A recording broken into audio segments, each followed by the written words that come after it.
What is up, my YouTube people? I'm coming to y'all. It is still Sunday night, just now hit 10 p.m. Dr. Wendy is on Watch What Happens Live, but I refuse to give freaking Andy Cohen my views. Even though I wrote in my question to him on Twitter and he had answering on the episode when Karen was on this season, I don't care.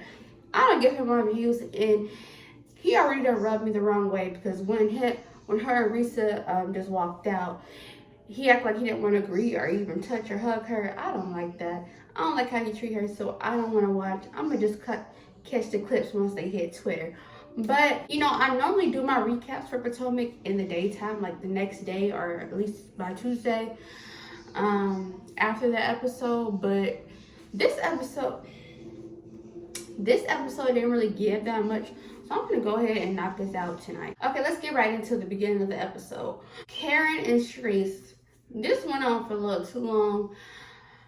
I don't really like to see old ladies, my aunties and grannies fighting. No shade, but like, I didn't care. Sharice just always looked so tired. She looked like she was just straining. Like, she didn't even have the energy to really even talk, have a conversation, go back and forth with Karen. Now, like, not as in like she was just over it, just that she just looks drowsy, okay? Like, she needs a freaking, I was gonna say a NyQuil, but that makes you drowsy. So maybe like she need a freaking Adderall or something. I don't know. She needs something to perk her up. Robin trying to get her homegirl back on this show.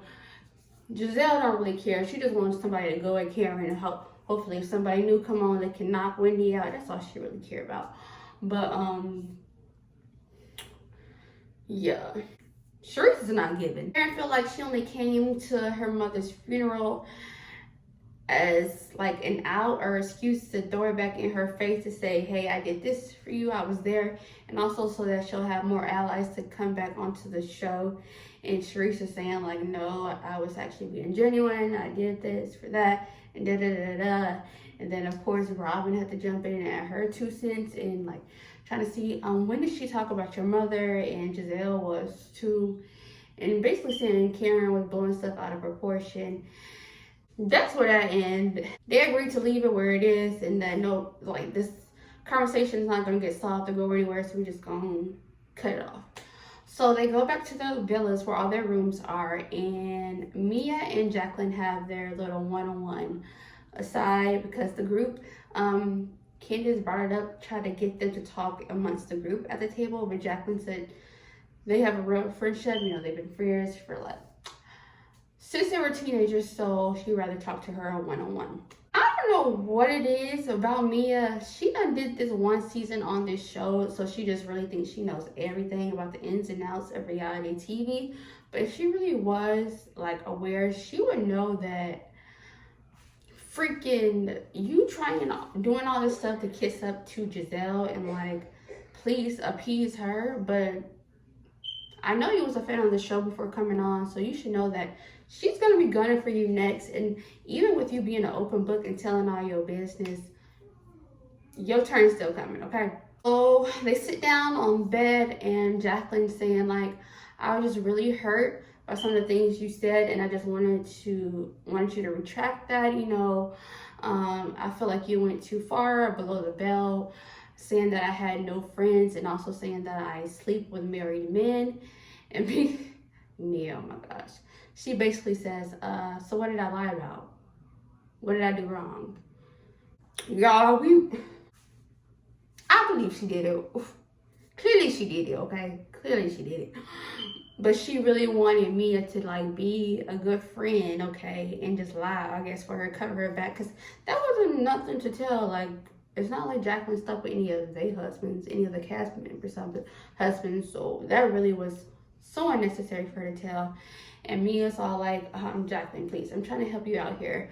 And what I gathered from that was she was saying like, the more, if you stay on the show, you're going to be a part of this cast, they're going to come and attack your family and your husband. So you might as well be forthright, or it's better for me to be the one to come out and bring this out before they get the other ladies like Giselle get the digging and you be looking crazy. But Mia, the timing of when you brought this all up, when you were and Jacqueline were going and having a little back and forth, it was calculated, and it really was given that less of you trying to help your friend out for this reality show thing, and more of you want to be vindictive and get a clap back. And you know your friend Jacqueline is not really that type to really be confrontational, go with you head to toe. You know that Jacqueline gets me that she's more of a person that she won't feel the need to go there. And I feel like Mia knows her personality type, that she will be more protective of Mia's feelings, but Mia clearly don't care. She wants this fame. She wants to appear like she's that boss girl. So, you know, and she wants to be a reality star. That's why she got the freaking drink toss, which was, we done seen this so many times for decades now on reality TV. But yeah, what Jacqueline said was right. Mia sold herself to fame, you know, just trying to be famous. And we did see earlier this season that Mia said in the confessional that she basically met G and they first got intimate while he was still married. I feel like she really only told that because Jacqueline brought it up here on this mystical trip. You see, she didn't actually say that throughout the season or nothing like that, but she said it in the confessional. And I think it's simply because Jacqueline told it. Jacqueline never would have said that or went deep, went to the gutter back with Mia, as in when he said that gutter AB. I loved it. I lived. So, and Mia basically said it. She owned it. Since she had no choice. What? Yeah, I did it. He was married. I slept with a married man. We just own stuff like that. I would love to see what freaking Giselle and Karen, Giselle and Robin and everybody else have to say about that, because they attacked and judged people for everything else. So she gotta come to the altar. Once reunion time hit, I want freaking Wendy, Candace, okay, to just drag it all out and put it all on the table. Even Ashley, you get in here and get messy. I know you don't really got no issues with me, but bring it all to the table and check her about that, okay? So the next day they go and they having yoga on the beach, but nobody really wants to be a part of it. Everybody's pretty much doing their own thing, and y'all, this trip is really giving the producers, or the ladies didn't really give the producers that much material to work with. That's why this episode and last episode, I felt like there were so many back-to-back commercials, and that the producers or whoever is really trying their hardest to drag this out into 3 episodes, and it's just really not giving. Like, they in Mexico, Tulum, like, y'all can't. I get you gotta have some drama, but like, I want to see some fun. I want to see some turn up. They want to just argue and attack people so much. They're so intent on Charisse and this whole. They're so intent on this whole Karen takedown and getting her and Charisse to have their little moment and just have an excuse for Charisse to come back next season, which nobody wants. Absolutely nobody wants. But anyways, yeah, this trip is just really not giving. It's a step up from Miami, but barely, okay? So they go to the cenote, and apparently it's a lot of mosquitoes. Nobody really wants to get in the water. Boring. Anyways, so after that they go and have a sit-down meeting for lunch, and they're just discussing their issues and seeing where everybody was at.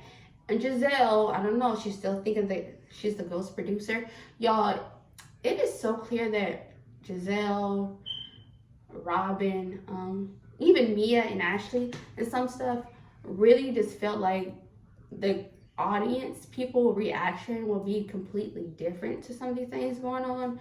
Like how Robin, after this little lunch, after the cenote, was saying, you know, I'm just telling you how this is coming off, Karen. Like, people are gonna start seeing you for your ways and what you are and what you really are. Robin, girl, we see you for what you really are. Boring as hell, okay? Ashley asked everybody how they're liking the trip so far. You know, they try to make her feel good, say it's cool, you know, it's really, we've been learning a lot. The shaman did a little something, or maybe not. But Giselle has to make it her mission to bring it back up and tell Karen, I really don't like the image that you tried to portray of Charisse. Was that at this dinner or the thing last night? They didn't brought it up multiple times. I think they did bring it up, but Karen wasn't really here for it. So she redirects the conversation to Ashley and asks Ashley, where do her and Candace stand? Specifically with Ashley's reasoning for bringing, I ain't gonna say nothing, but her homegirl Deborah onto the show, and her reasoning for bringing her to Karen's variety show. And Ashley was saying, you know, basically, if I was in Candace's shoes, you know, and she's been in Candace's shoes, but she was actually in it. It wasn't some like fake rumor. She says, you know, if some woman was saying like my husband was flirting with her down to the MGM Grand or something, I would be like, yes, bring her here to me so I can know what's going on. And Candace, Wendy and Candace are just so smart and so like high in emotional intelligence and know how to really gather the girls and see things for what it is.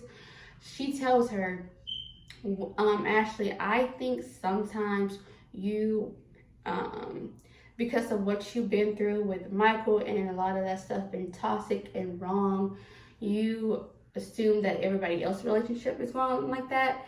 Basically saying that Ashley projects, and that is so true.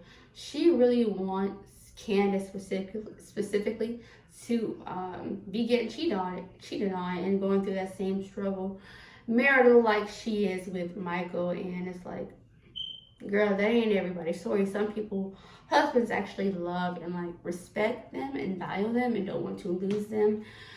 And Ashley was like, you know, I have gone through that, and you know, I do want to apologize if you felt like I was being malicious when bringing Deborah around. That wasn't my intent. It absolutely was your intent. And I don't know what was the question of how this got brought up, but Ashley admitted that she's still holding resentment for Candace joking about her voicing or sharing how she had her miscarriage. And that's really what it all stems and boils down to. Ashley got resentment. She haven't let that go. She's still mad about that.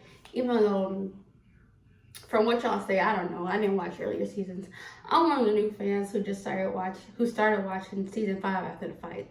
I still, to this day, like I said, haven't seen a single episode before that. So, but Ashley, girl, all the people saying that you in these earlier seasons was wicked. You stayed coming for people and all that. That you was just a hot mess. Okay, basically like HELL on wheels. Okay. So maybe Candace is just like your reckoning, okay, and she just matching your energy, and sometimes really gets back better at it than you.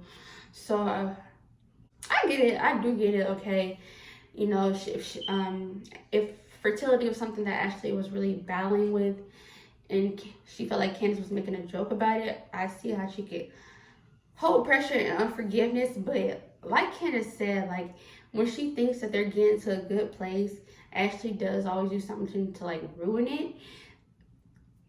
Like at the beginning of the season, her and Candace had that sit down where she said, hey, Chris DM'd me, and they ended it pretty amicably. Like Candace didn't get mad. She thanked her for and she received it well. So Ashley's saying for going back and once they got to Wendy's burn session, bringing something else up, like, and Ashley, girl, we still ain't forget that your husband was supposedly down to wherever doing whatever with that male SW, okay? We ain't forget about that, okay?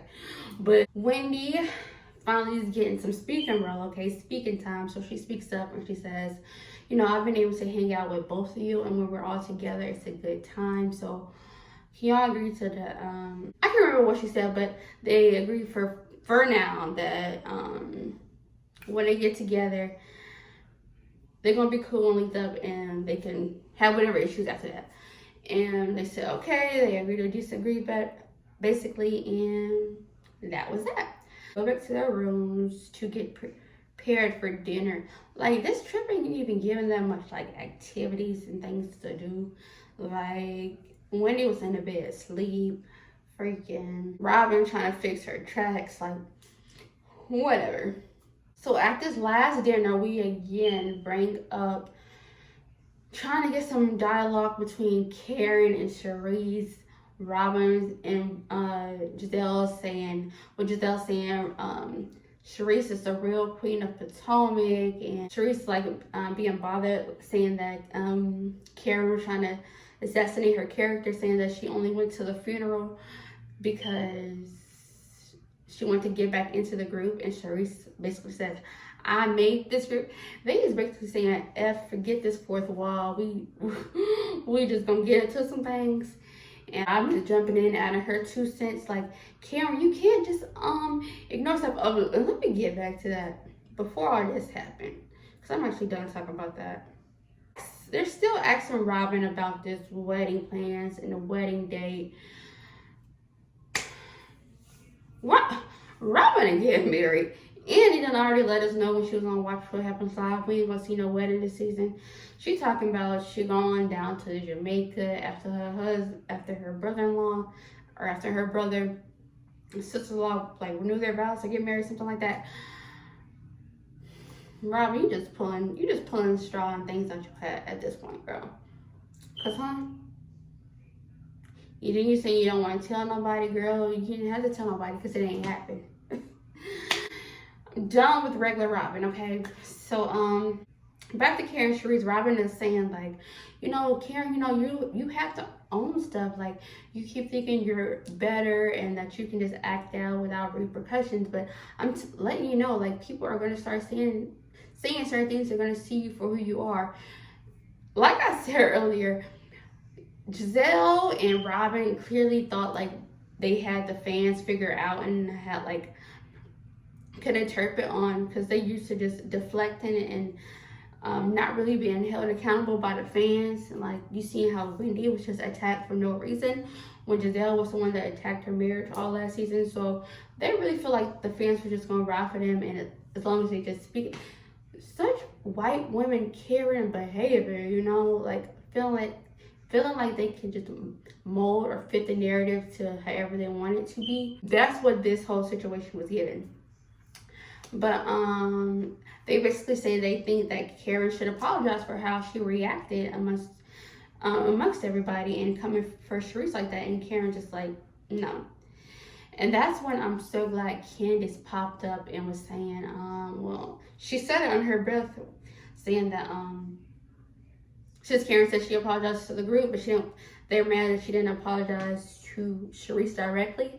But when it was Mia who threw a drink and assaulted Dr. Wendy, and then apologized in a group thread that apparently Wendy wasn't even in because she done got removed.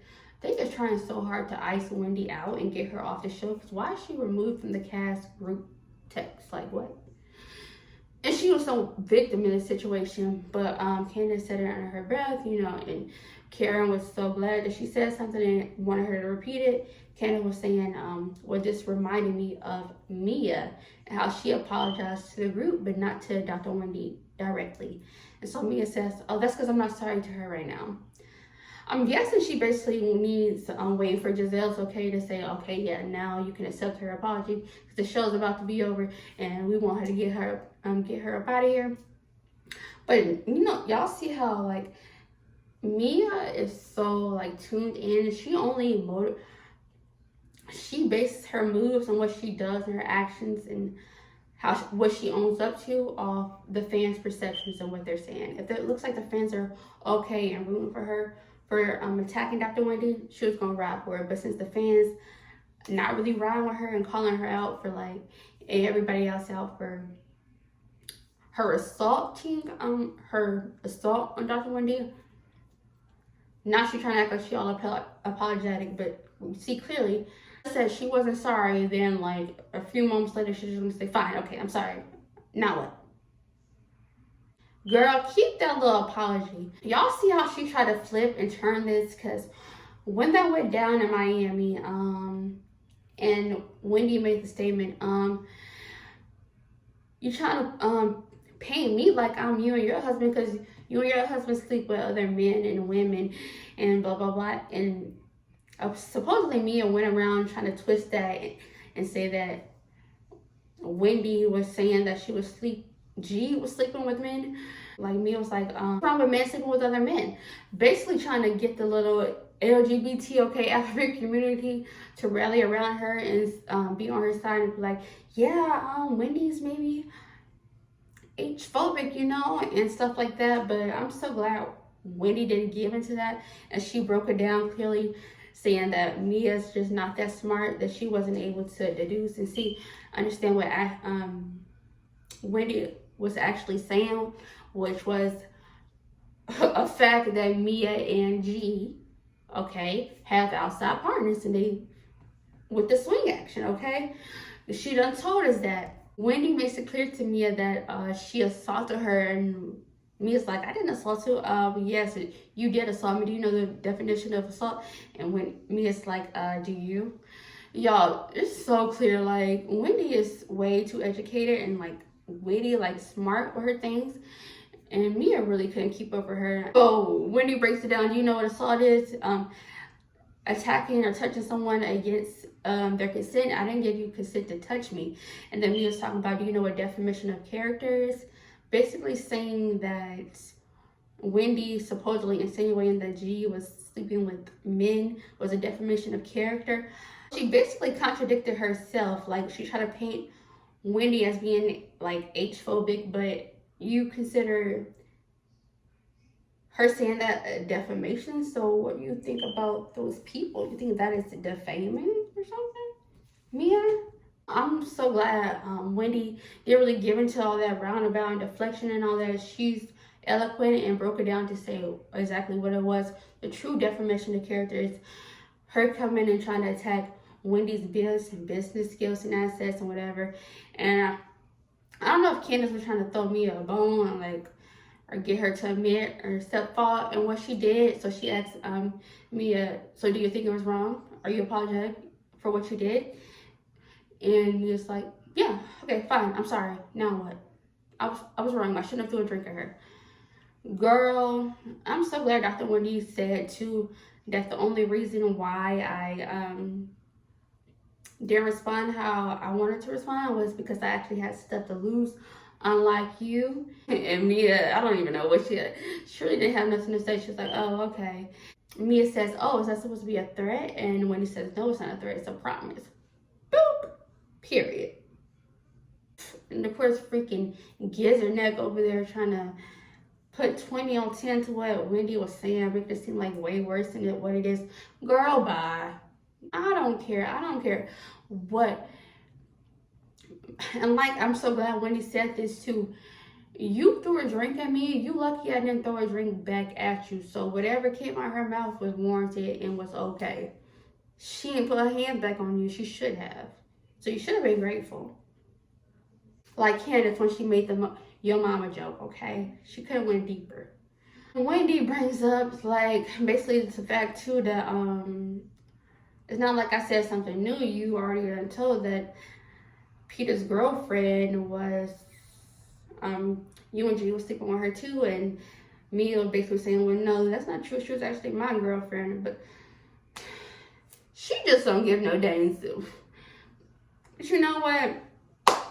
Wendy gathered her up in a nice little bow and read her so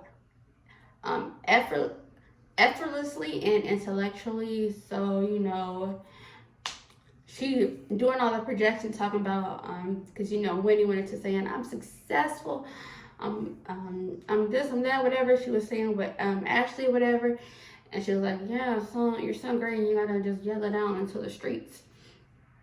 Girl, like you was doing last season, talk about you're a boss, you make 400,000, whatever. Mirror girl, bye. Okay, bye. I'm so over them. Yeah, that's how that episode ended. Okay, preview for next episode. We look like we're gonna get a little Karen versus Robin moment, y'all. Them two, I said it in my last video too. Like they really give me Nene versus Candy vibes. Like it's a beef. I don't know where it started. According to Ashley, it's a lot going on with them behind the scenes. They finna expose each other.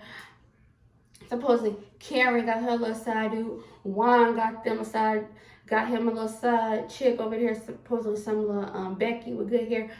I believe both. I believe both, y'all. But I don't know. We gonna see. That's gonna be interesting to get into. Robin's so wild. You see her trying to that preview where she's showing a picture of some whoever Karen's little secret man is, allegedly. Who knows? I hope they turn up at this reunion, y'all, because it's looking good. But this Mexico trip is looking kind of whack too. Kind of boring, but anyways, I want them to have a good time. I want to choose. This is the one thing that the Atlanta girls have over Potomac, like, not right now, but in past seasons, okay, especially in their first 7 seasons, since we're only gonna see 7 seasons of Potomac, there was more of a sisterhood, a bond, good times, good kikis and laughs, you know.